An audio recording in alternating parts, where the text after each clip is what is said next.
پاک افغان جنگ شروع ہونے کے بعد پاکستان کے بڑے شہروں میں دہشت گردی کے خدشات میں نمایاں اضافہ دیکھنے میں آ رہا ہے۔ دفاعی ماہرین کے مطابق افغانستان محدود عسکری وسائل اور جدید فضائیہ نہ ہونے کی وجہ سے بھارت یا اسرائیل کے تعاون کے بغیر پاکستان کے خلاف کسی باقاعدہ فضائی کارروائی کی صلاحیت نہیں رکھتا۔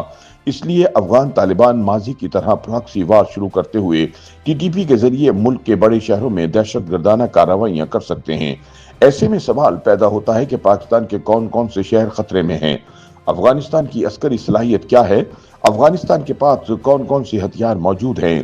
خیال رہے کہ 2021 میں امریکی انخلا کے بعد افغان طالبان کو بڑی مقدار میں اسلحہ اور فوجی ساز و سامان ملا جو پہلے افغان نیشنل آرمی کے زیر استعمال تھا۔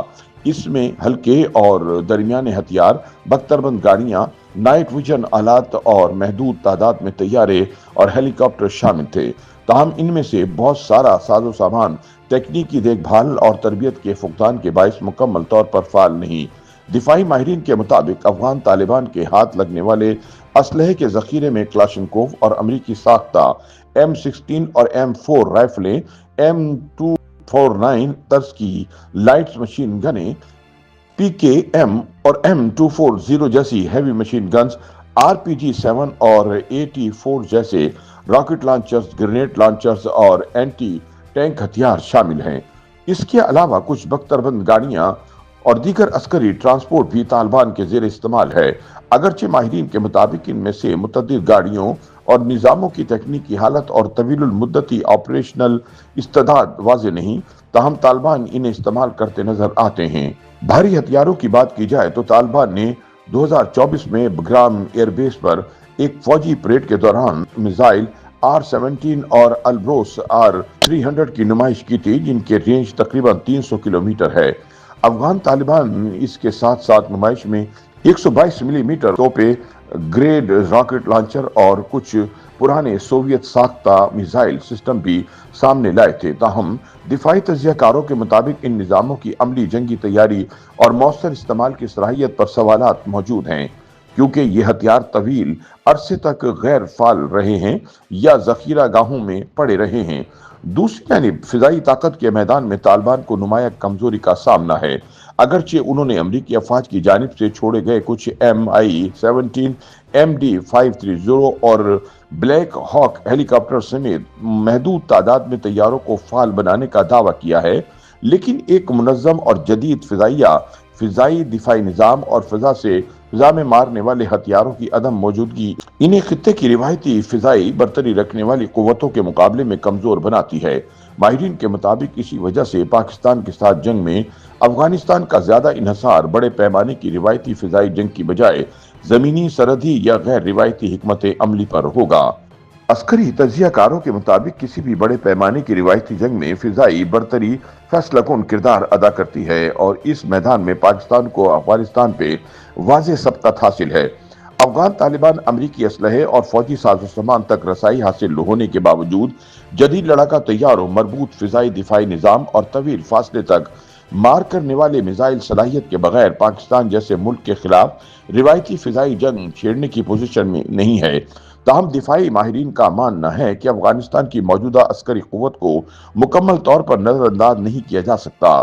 ماہرین کے بقول اگرچہ افغانستان کے پاس جدید فضائیہ موجود نہیں، تاہم طالبان کے پاس بڑی تعداد میں تربیت یافتہ زمینی جنگجو، ہلکے اور درمیانے درجے کے ہتھیار، مارٹر، راکٹ لانچر، بختربند گاڑیاں اور بارودی مواد موجود ہے۔ وہ گوریلا طرز جنگ، سرحدی علاقوں میں دراندازی اور محدود پیمانے کی جھڑپوں میں مہارت رکھتے ہیں۔ پہاڑی جغرافیائی اور سرحدی علاقوں کی پیچیدہ زمینی ساخت ایسے عناصر کو غیر روایتی کارروائیوں کے لیے سازگار ماحول فراہم کرتی ہے۔ دفاعی اور انٹیلیجنس ماہرین کے مطابق افغانستان کی طرف سے پاکستان کے لیے سب سے بڑا چیلنج براہ راست حملہ نہیں بلکہ پراکسی وار ہے۔ اس لیے ماضی کے تجربات کو سامنے رکھتے ہوئے خدشہ ظاہر کیا جا رہا ہے کہ سرحدی کشیدگی بڑھنے کے بعد افغان طالبان کالعدم تنظیم تحریک طالبان پاکستان جیسے گروہوں کو متحرک کر کے پاکستان کے بڑے شہروں، حساس تنصیبات یا عوامی مقامات کو نشانہ بنانے کی کوشش کر سکتے ہیں۔ ماہرین کے مطابق ممکنہ خطرات کی نوعیت میں خودکش حملے، بم دھماکے، ٹارگٹ کلنگ یا سیکورٹی چیک پوسٹوں پر حملے شامل ہو سکتے ہیں۔ تاہم وہ اس بات پر بھی زور دیتے ہیں کہ پاکستان کی انٹیلیجنس صلاحیت اور انسداد دہشت گردی کا ڈھانچہ گزشتہ برسوں میں کافی مضبوط ہوا ہے، جس کے باعث ایسے کئی منصوبے بروقت ناکام بھی بنائے گئے ہیں۔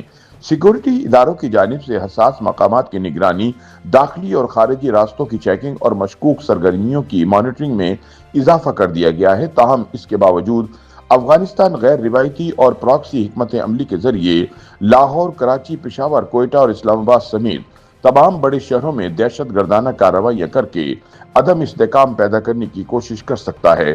سیکورٹی اداروں نے انہی خدشات کے پیش نظر ملک بھر میں ہائی الرٹ جاری کر دیا ہے۔ اہم تنصیبات، سرکاری عمارات، حساس مقامات، تعلیمی اداروں، عبادت گاہوں کی سیکورٹی میں اضافہ کر دیا گیا ہے۔ داخلی اور خارجی راستوں پر چیکنگ کا عمل سخت کر دیا گیا ہے، جبکہ انٹیلیجنس ادارے بھی ممکنہ خطرات کی پیشگی، اطلاع اور روک تھام کے لیے متحرک ہو گئے ہیں تاکہ کسی بھی ممکنہ خطرے سے بروقت نپٹا جا سکے۔ دفاعی ماہرین کے مطابق افغانستان براہ راست روایتی جنگ میں پاکستان کا مقابلہ کرنے کی پوزیشن میں نہیں، تاہم غیر روایتی حکمت عملی، پراکسی عناصر کے ذریعے دباؤ اور سرحدی عدم استحکام پیدا کرنا ایسے ہتھ کنڈے ہو سکتے ہیں جن کے ذریعے کابل اسلام آباد پر دباؤ بڑھانے کی کوشش کر سکتا ہے۔ افغانستان کا کوئی بھی غیر روایتی اور غیر متوازن رد عمل خطے کے امن و استحکام کے لیے طویل مدتی چیلنج بن سکتا ہے۔ YouTube پر گوگلی نیوز دیکھنے کے لیے youtube.com کی سرچ بار میں googly news T V type کریں۔ گوگلی نیوز کے پیج پر سرخ رنگ کے سبسکرپشن والے بٹن پر کلک کرنا نہ بھولیے۔ YouTube پیج پر اپلوڈ ہونے والی ویڈیوز سے باخبر رہنے کے لیے بیل آئیکن پر کلک کیجیے۔ آپ کو ہر نئی ویڈیو کے بارے میں نوٹیفیکیشن موصول ہو جائے گا۔